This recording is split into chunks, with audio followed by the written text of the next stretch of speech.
is you look in the mirror. Yeah. It's who's looking back at you. You're the risk, not the investment.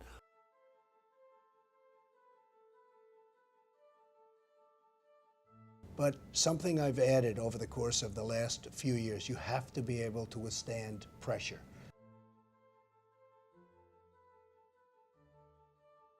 I always borrow to invest. I use debt to invest. But to be able to do that, to go to here, to get rich, to do that, you've really got to have a lot of financial education. I don't recommend it, but it's the best way to get rich. President Trump, you know, my friend, I know some of you guys hate him. A lot of people hate the guy, but he's very smart. He's a capitalist. Obama, socialist, communist. Hillary, crook. So anyway, be very careful right now because I use debt, Trump uses debt. The more debt we use, the less tax we pay. That is why I love real estate. I can use debt, pay no taxes, make a lot of money. So that's really what I teach. I don't recommend it, but for those of you who understand what's called an infinite return, it's the best way to get rich, but you have to have a lot of financial education. And I really want to talk to you about the most important subject for all of us today, rich, young, poor, or old. It's called financial education. And as you know, our school systems teach us nothing about money. Nothing. It's pathetic. You know, they have financial literacy courses today. Well, that's not financial education. You know, it's really pathetic. And what's happening for most people today is, you know, they follow that age-old mantra, go to school. What do you learn about money in school? Nothing. Get a job. Well, jobs are disappearing. Not only that, is that with artificial intelligence and G5 coming, more jobs are going to be wiped out. Plus, with driverless cars, more jobs are getting wiped out. So why would you go to school to get a job? And then work hard for money, but pay taxes. Taxes are going to keep going up, sports fans. They have to. Somebody's going to pay off this massive mountain of debt stacking up all over the world. And the only way they pay off debt is via taxes. And then they tell you to get out of debt. Oh God. Debt is money. Please understand me. In 1971, when Nixon took the dollar off the gold standard, money became debt. So the rich know how to use debt to get rich. And that's what I do. My friend Donald Trump, I know some of you hate the guy, more power to you, you know. But we use debt as money. And other guys will tell you get out of debt. Well, you choose. The rich use debt to get rich, and the poor and middle class get wiped out because they're in debt.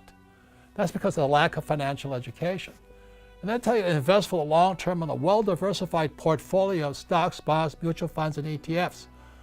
The key word in there is invest for the long term.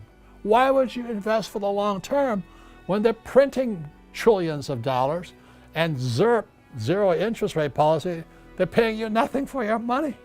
And you're going to hold for the long term, and you got HFT, high frequency trading. You know, they can trade 1,000 pieces of stock in a second, and you don't have a prayer. You're trading against a machine, a robot. So all this financial advice people are giving out there is a recipe for disasters.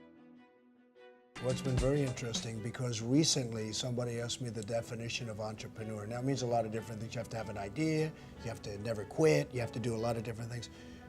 But something I've added over the course of the last few years, you have to be able to withstand pressure. I know a lot of people that are very smart, that have great ideas, everything's good, but they can't handle pressure. And if you can't handle pressure, you cannot be a great entrepreneur. I think you almost have to thrive on it. You know, like you say, you have to do what you love. But I think I do it, there's a lot of things that I do and you do, I don't love. I do it because of the challenge of it.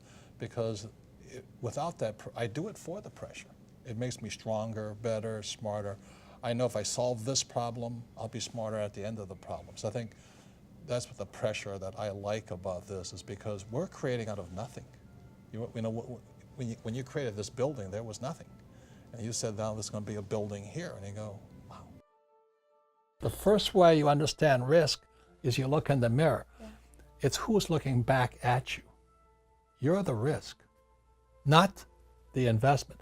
For example, I invest in a lot of real estate and say, oh, real estate is so risky, so I think I'll buy ETFs.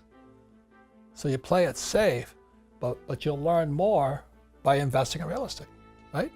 Because you'll make more mistakes. Yeah. So that's the difference there. So it's not real estate that's risky, it's you're risky. Yeah. And sometimes it's ironic because I think about it like, so blindly turning your money away to someone you barely know isn't risky. Or let's say, I don't know, maybe just depending on this job where your employer can fire you any day isn't risky either. You know, it makes you think a little, what truly is risky for you? Yeah. How do you define it? And you look at all the pensions of the school teachers, firefighters, and all the guys with 401ks, they're all bankrupt because Wall Street stole their money from them. You know? And the Federal Reserve Bank, they're run by PhDs. And PhD stands for poor, helpless, and desperate. The Fed has not been right in years. And everybody worships the Federal Reserve Bank. The other day, somebody says, what do you think about artificial intelligence? I said, oh, are you talking about the Federal Reserve Bank? You know? They're a criminal operation. They're the guys stealing from our pension systems. It's horrible what's going on because we have all these PhDs, poor, helpless, and desperate people who are risk averse. It's funny, isn't it? It's really funny. But let me tell you what risk is. So, Yeah. Okay, perfect. So when you go to your banker does not ask you for your report card. So here's the cash flow game, and this is called a financial statement. So the cash flow is the only game with a financial statement. So really simply, when you look at a financial statement, there's income, expense, assets, liabilities. There's one more thing in the cash flow game on the financial statement you'll see. It's the most important statement of all. It's called the statement of cash flow. It's off to the side here. So if you're going to be an entrepreneur or a capitalist, you have to have one of these. If you're going to be rich, you have to have one of these. But 99% of all high school students leaving school and college have no idea what this is. You have FICO scores, you know, but you don't know what this is. No. So when a banker asks you for your financial statement, they want to see how smart you are here.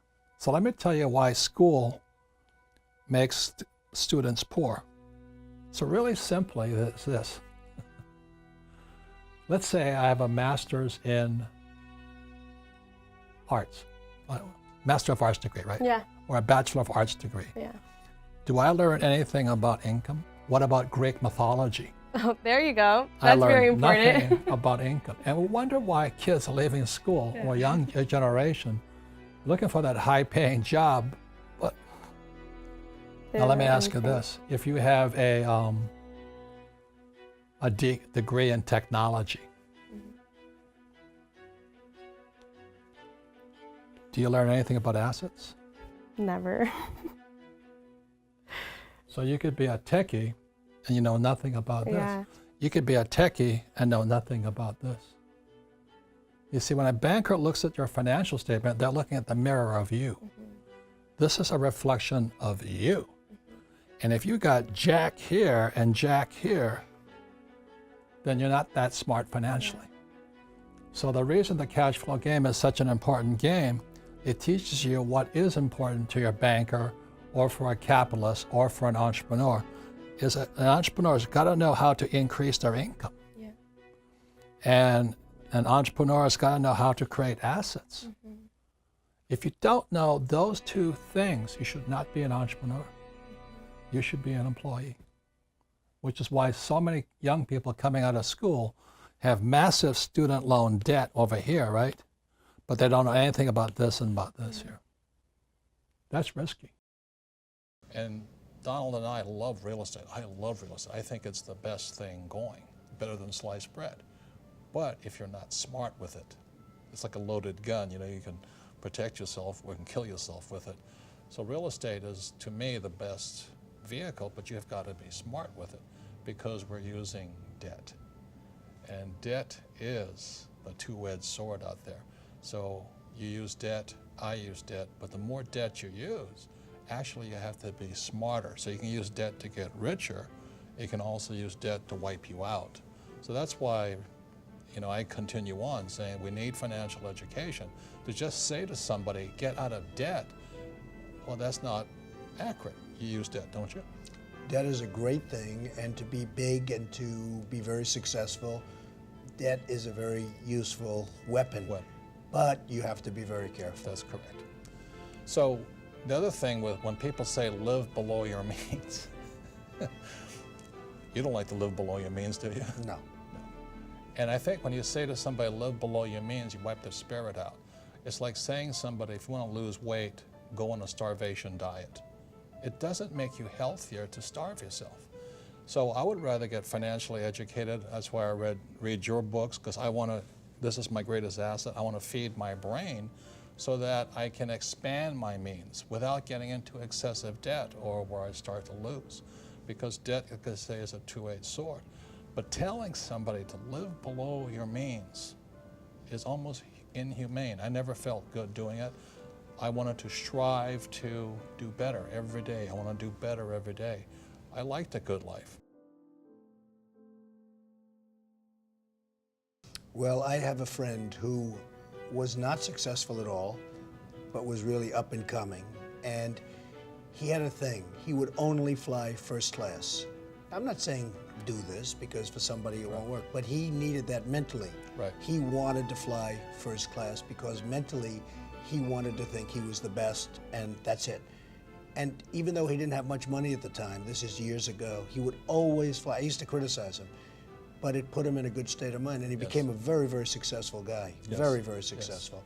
Yes. And I've always remembered that. He would never fly coach. Right. He would always fly first class, even though he didn't have the means to fly. So, look, it's complicated, but whatever it takes to train that.